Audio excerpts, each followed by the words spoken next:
We go on. The 3G card, right? I mean, geez, how many of you have this thing? Right? How many of you use this in the office because you know it doesn't go through a firewall? Here's the problem. Kids have these things too, right?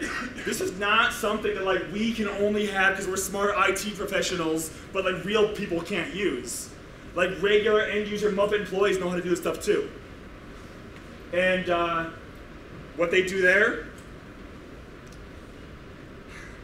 yikes. So these are sort of these enabling technologies that are making this whole like FUIT thing difficult. I mentioned regular employees. You know, there's a woman who asked me from Kaspersky these questions. She says, okay, but not every employee can use Salesforce on their own and can do this kind of stuff, right? Like only like a true like super geek can actually set these things up. Actual Bri Forum advertisement from 2007. Get this, that was in a magazine, like on a paper. What year was that? So crazy. So they're like, well, you're a super geek, so you know how to set this stuff up, but like regular employees don't know how to set this up. All right, true story. There's a lot of data here, let me show you. This is a pie chart showing TechTarget San Francisco office. It's where I work. How many users were using Outlook? You know the RPC over HTTP? So you connect via the OA interface with real Outlook. You don't need the VPN. It's not using real RPCs on, you know. So October 2008. Red of this percentage of users who connect to Outlook by turning on the VPN, which client scans their shit and then goes through. Green is the percentage of users who have Outlook RPC over HTTP, where they're using Outlook without connecting. This is the entire true data, the entire TechTarget San Francisco office, basically showing that everyone is using that. Right, by the way, October 2008, I was the owner of the Madden company. November 2008, next month, TechTarget acquires the Madden company. December 2008, Brian Madden, the guy, starts working in the San Francisco office. What do you think that pie chart looks like now? Yep.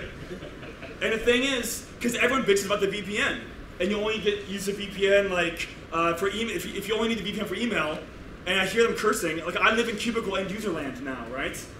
And I'm like, oh, you don't have to. Now let me show you something here. And the thing is, you know how difficult it is to reconfigure Outlook client to go from RPC to the other one? It's like one tick box plus you change the name to the OS server instead of the Exchange server. That's something that, like, you know, even a sales rep can figure out if you show them a few times. And so, so I showed one user. I don't know how many users I showed in San Francisco. 2, let's say 5. I don't know, right? But they show their friends. They show their friends. And within a month, not a single person in the office is using the VPN to get on email. Which I felt, by the way, they're like, you should be fired for that. Our VPN, it does not use two-factor authentication. It uses the same domain username and password you use for your email. So I was just saving them a step. But the point is, you know, you don't have to be a super geek. You only need to have a super geek like nearby, you know? And it's the same thing. Like this guy wants to use Facebook all day long, right? He knows how to configure a proxy server to get on Facebook since they block it at work, okay? This young woman does not know how to configure a proxy server, but fortunately, she'll bitch about that. He'll hear it and be like, oh right, let me show you right here. You just get in there. And that's it.